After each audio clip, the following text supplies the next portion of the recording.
सर्वोदय विद्या मंदिर प्रकाशा येथील विद्यालयात 2 दिवसीय स्काउट गाईड शिबिराचं आयोजन करण्यात आले होते। त्याचे उद्घाटन संस्थेचे चेअरमन मोतीलाल पाटील यांनी केले, तर प्रमुख पाहुणे म्हणून संस्थेचे संचालक दिलीप चौधरी, माजी संचालक डॉक्टर सखाराम चौधरी होते। पंचायत सदस्य जंग्या भील, युग प्रवर्तक सावित्रीबाई फुले, स्काउट चळवळीचे जनक लॉर्ड बेडन पॉवेल यांच्या प्रतिमेचे पूजन मान्यवरांनी केले। त्यानंतर विद्यार्थ्यांनी तयार केलेले तंबू, टाकापासून केलेली सजावट, तसेच शूळ-शोषखडा आदींचे पाणी मान्यवरांनी केली।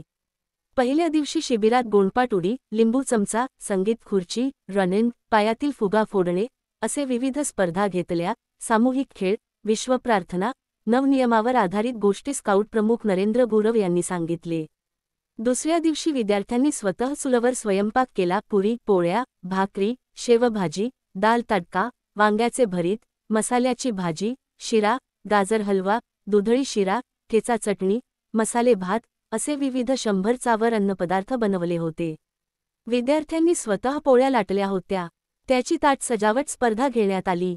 तंबू परीक्षण मनोज पाटील, विजय पाटील, किरण शिरसाट। शिबिर समारोपाला अध्यक्ष विकास इंग्लिश मीडियम स्कूलच्या समन्विका प्रीतीताई अभिजित पाटील, सरपंच राजनंदिनी भील, जिल्हा परिषद सदस्य भारती भील, संचालक हरी दत्तू पाटील होते। स्पर्धेत यश संपादन करणारे विद्यार्थ्यांना शैक्षणिक साहित्य व प्रमाणपत्र देऊन गौरविण्यात आले।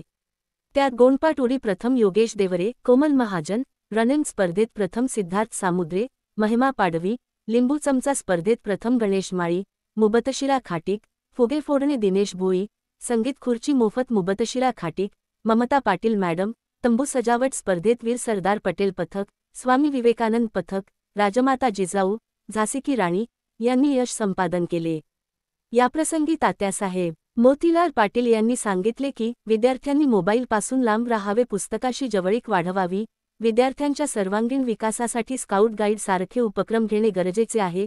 विद्यार्थ्यांनी शालेय शिक्षणासोबत संसार उपयोगी व व्यवसाय शिक्षण देखील घ्यावे, जे स्काउट आणि गाईड माध्यमातून मिळत असते असे त्यांनी सांगितले।